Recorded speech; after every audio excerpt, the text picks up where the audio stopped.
Welcome to this very special edition of the KJ Masterclass Live, the show which ensures that you profit from your time spent here with experts, either through the industry insights, information, or simply learning from them. And today we have Ben Gold, AI career expert, author, founder of Job.co. Welcome to the show, Ben. Hello, thank you. It's awesome to be here. You are welcome to the show. You are welcome to India in this online form. And a lot of people, not just in India, but a lot of people across the globe will benefit from what we are talking about when we are talking about leveraging artificial intelligence for your career. Anybody who can leverage it. A lot of people are already using it, but you are the expert. You are having a company, founder of Jobco, and you will be able to tell us how exactly one can use artificial intelligence best for career growth. But first, to understand from you, Ben, how did you come across this artificial intelligence in terms of a job search? How did you get to talking about this whole use of artificial intelligence into one's career? Perfect. So I've done 20 years of being inside of technology companies. The last 5, the company I was with had a fantastic AI product. It it was for conversation intelligence, but I was fascinated with how you could take a huge amount of data, 30,000 conversations, and be able to really understand, was this a good call, a bad call? Really being able to take massive amounts of data and creating actionable insights. So at the beginning of this year, I was let go from the company I was with. And I started this journey of looking for a job and leveraged this brand new technology, this generative AI, that ChatGPT. And I found that on one hand, I could write fantastic cover letters. I could interview very nicely. But when I'm doing 15 LinkedIn easy applies and I'm applying on websites and I was having recruiters come to me, I had a difficult time keeping track of my job process. And I came up with the idea of creating a company, Jobco, which is the idea of having all of the job search elements in one place, like a Salesforce, but having an API that goes back to ChatGPT so that you get the personalized insights. Now, that company, I started with my team, and we're on this track we're talking with multiple investor groups in order to get funding to move to the next step. In the meantime, and this is really where I want to focus the conversation, I started consulting. I wanted to meet job seekers and make sure that this makes sense. And in the course of talking one-on-one with job seekers, I suddenly realized that there are a lot of discrepancies, a lot of issues in the market. And actually, I've spent a lot of time talking to people about this because on one hand, generative AI is transforming our workplace. It is no exaggeration when we say this is as big, if not bigger, than the internet.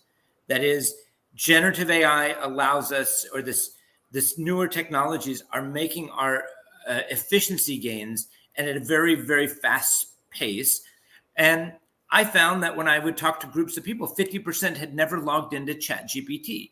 And that was just kind of blew my mind because people that leverage AI are going to be able to be more concise. They're going to be more precise. So when it comes to getting a job, they're going to have an advantage.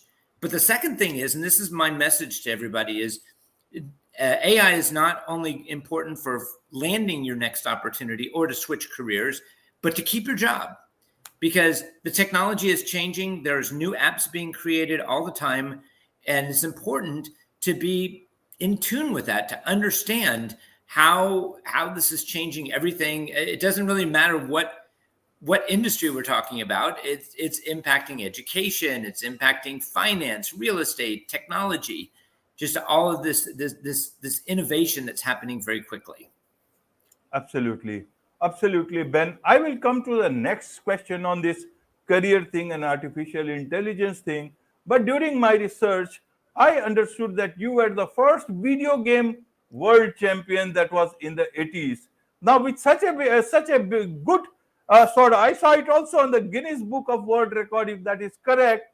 So, with such a background. And in today's time, when video is the king, even in career, people say you speak and you create those videos so that employers will be much more will know you better. I thought instead of going for using artificial intelligence for telling people about job searches, you will be the master of this whole video game, the top YouTuber, and earn millions and millions, even billions, if you want to. Why not videos? Why just into career growth for others? Well, I'll tell you a funny story. So in the 1980s, I was part of this group of people that were taking the old arcade games, and we had this image. We said we're going to become professional video game players, and the problem was we were born 20 years too soon. So we saw the vision, but there was no internet. It was the arcade games, and it's funny because today with my kids, they're playing Roblox and Minecraft, and I look at them and I'm like, I don't get this. I mean, I for whatever reason, those games just don't resonate with me. I'm like, that's just Legos, a virtual Legos. But so I'm not sure if how much I resonate with the newer games that are out there. Usually, anyway, all the kids, when I do play them, I'm the one who everybody shoots dead. So I'm kind of like that person that they can use in that particular methodology. Right. But you see, with your new founding of this Jobco, you are rekindling hopes in a lot of people who are looking at creating a better career for themselves. That is almost like creating new lives. So let's get back to that. I want to understand from you, Ben, is that one of the big problems that applicants face, either even on online or even on email, is that their resumes or whatever applications, they don't get answered. Even on email, even online, even if they put the best stuff possible on their resumes, even on LinkedIn and all, they don't either seem to get noticed, or people don't just respond to that. Is it that the algorithms that were earlier on, and now with the added artificial intelligence coming in, is it that they are not doing something correct, or is it that the algorithms are not noticing it? Where does job CO come in between? How do you solve this problem? Help us understand, and through this, millions and millions of job seekers will understand this whole dilemma about how to be discovered. So if you don't mind, I'd like to go back to like 30,000 foot view. And there's a difference, just so that we're very precise here, that you have AI and you have generative AI. So AI has been around for decades. That's our Google search, the Netflix recommending the next movie. These are all the things that have been behind the scenes and large corporations have leveraged that as a way to make money. What is different is this generative AI, which really came out into the public about a year ago with ChatGPT. The idea is you have and I'll use this word LLM, it's a large language model. That large language model is taking, like for the paid version of ChatGPT, over 1 trillion data points, and it predicts the next word. And what it's done is it has revolutionized content creation. It's revolutionized there's a whole bunch of capabilities that are actually very scary as they get released. I spend at least once a week, I'm in astoundment or amazement with what's going on. Now, going back to your question, why is this important? So part of the issue is that companies like LinkedIn create this easy apply. And therefore, there are certain job seekers, and I don't agree with this, who spray wide. They say, gee, well, you know what? I'm just going to apply for 1,000 jobs, and I'm just going to put apply. So these companies are getting inundated with lots of resumes, and they have to put a screening process. So they're going to use some sort of AI to screen. So part of this is that the way that companies made it easy to apply. The second dynamic is that this level of efficiency has actually causing certain kinds of jobs to go away. And I know that's kind of maybe it's a bit harsh, but like, for example, in marketing, if you have a company with 10 people that a year ago We're generating content. There's SEO, there's branding, there's lots of things. But with generative AI, you can produce a blog post in 5 minutes, something that might have taken hours. And the idea is that probably 7 people could do that. So what happens when corporations, they've let people go and they get rid of those extra people in their companies? Then those people, then suddenly you have the second element, which is that when there is certain kinds of industries that are being impacted, suddenly you have a lot more unemployed people trying to find that job, and therefore companies get inundated when there is an opening. So then the next element is, what can you do? And I preach what is called an AI first strategy, which means if you can use AI to your advantage. So one of the things that I wrote, I have a book called Find Your Next Job with ChatGPT, where I walk through how to do prompts. Prompts are basically commands that allow you to interact with the AI to be able to say, what is my compatibility? Here's my resume. Here's the job description. Give me an analysis of my compatibility and my strengths and weaknesses on my resume. Now, if the AI comes back and says you're a 75% match, that means you probably are going to get rejected from the system right away, because if they get 1,000 applicants, they're probably going to go with the 90 and above, because that'll knock it to maybe 50 applicants. So so by leveraging AI, you can at least talk to or understand what the applicant tracking systems on the other side are looking at. And it might be that you need to change your career path.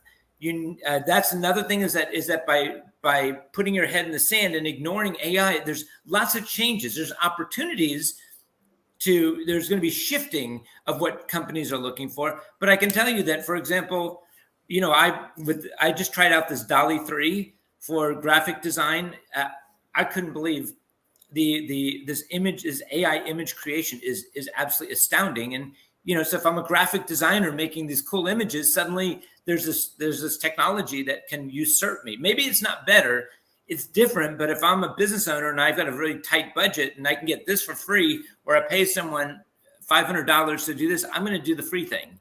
So that's kind of where I see how certain kinds of jobs are being impacted. It's very simple. Like when you look at the writer's strike, AI was a really big part of it, because if there's not legal protection, that's the other question, is ethical elements. Is there was no legal protection, AI can replicate and can write movies, can do all this stuff, even in your voice. It can replicate it.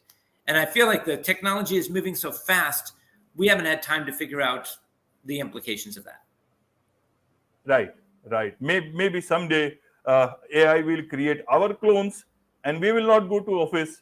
Some artificial intelligence, in human form, will go to office, and the boss will never recognize this. Jokes apart, Ben, help us understand then, how does one get started with this whole adopting of AI for job search online, as well as when you are writing emails for particular positions to companies? How do you make sure? Is it only about calibration of what you are looking for and how what companies are looking for, or does it go beyond that? I'm going to say this is what's nice. The one good thing about where we're at with AI is it's happening so fast. Everybody's in the same boat. So if somebody listening right now does not have an account with ChatGPT, the first thing I'd say is put pause on this particular show, go into Google, type in ChatGPT, and set up an account. So curiosity and is the number one thing. You do not have to be a data scientist or a programmer to understand the power of AI, but you do need to take time. And so one of the things to be able to understand, I give you an example where I was at a job seeker event a couple months ago, and I was really surprised. I was there for 4 hours, and AI was mentioned twice, like one sentence about using ChatGPT for writing your cover letter. In my opinion, you should start right away. Okay, like for example, you can use AI to determine your career path. Am I in the right career path? Well, you can put in all the input about you and ask it and say, suggest to me the 5 top careers I should pursue. Give me it as a percentage and give me a reason why.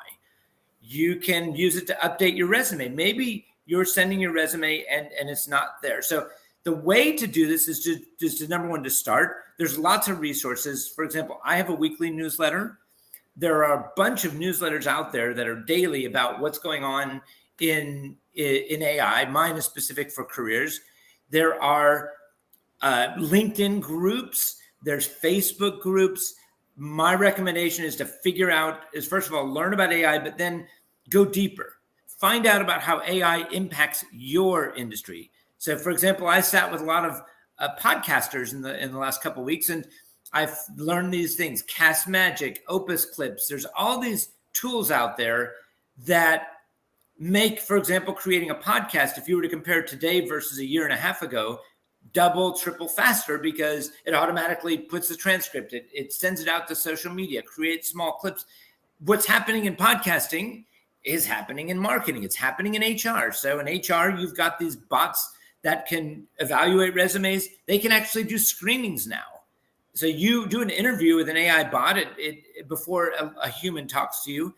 There are these capabilities of doing onboarding, of taking your entire company information and you onboard people through AI. So understanding this makes you a better interviewer. And I tell you a story where one of my business partners, she was telling me about, and she's an expert in marketing. She was helping this CEO find his chief marketing officer. And there were 4 finalists. And 2 of the finalists, so everyone they asked, do you know ChatGPT and are you aware of generative AI? 2 of them said, nah, ChatGPT, it's a fad. And she said the moment that the person said that, the CEO's eyes glazed over, the interview is over. Okay. And so when you're interviewing, you need to put this in your resume that you're interested in generative AI, ChatGPT, and you need to say, I've been studying this, and here are the 3 apps that I've noticed are really powerful. What are being able to say that I'm not just going to come on and do stuff, but I'm going to be the person that's going to implement this technology and be a better and be more efficient for you. Absolutely, Ben. So how are you doing things at JobCo? Tell us a bit more about that, so that people can make use of this. What is it that you are doing there?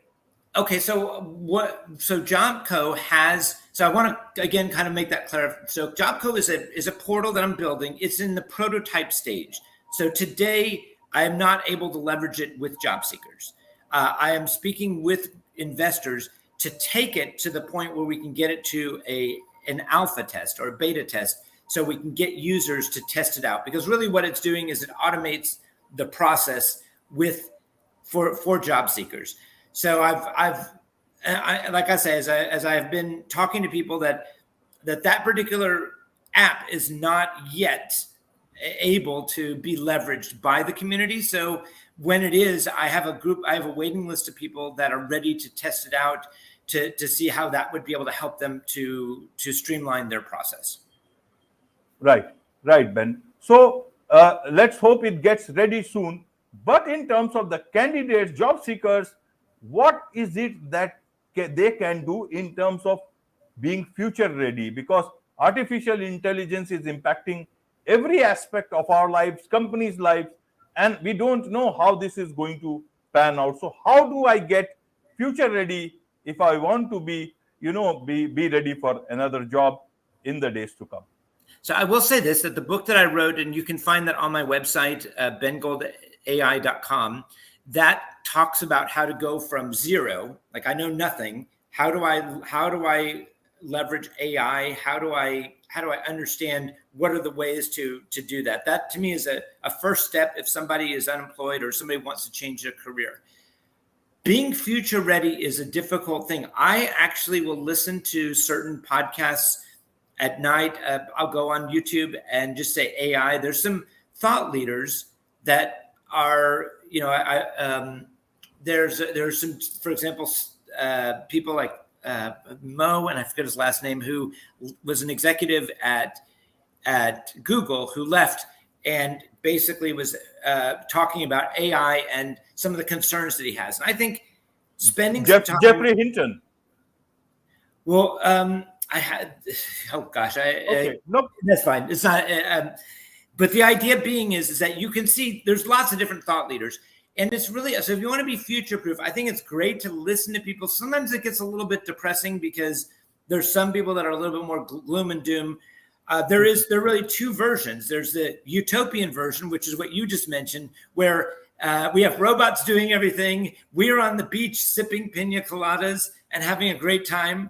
Then there's a dystopian where you've got corporations and a very small amount of people that are actually working and earning money. And then you have all these AI bots doing all the work, but then other people that aren't working don't have a way to support themselves. And that is the other element. And so to future-proof yourself, I think is to read about the future, understand your skills, retool yourself if needed to adjust to those new realities. absolutely. Absolutely. The future is yet to come, and it all depends on how we see the present and also keep an eye on the future. But at the moment, those who want to learn more about it, how do they connect with you? What is the best way for them to connect with you, either to learn more or to get some career advice, career coaching advice? So go to my website, bengolday.com. What you'll see is that there's a link to my book. There's also I do some webinars as well. If somebody wants to have one-on-one counseling, I have a link for setting up an appointment. So absolutely love that. Also connect on LinkedIn. And there's personally, I enjoy speaking to job seekers, to job seeker groups, to university. I actually talk to universities and students. So pretty much anyone that's interested in this group, contact me and I would love to chat. Wonderful. Wonderful. With this, it's a wrap on this very special edition of the KJ Masterclass Live. Thank you so much indeed for joining us. Okay. Thank you.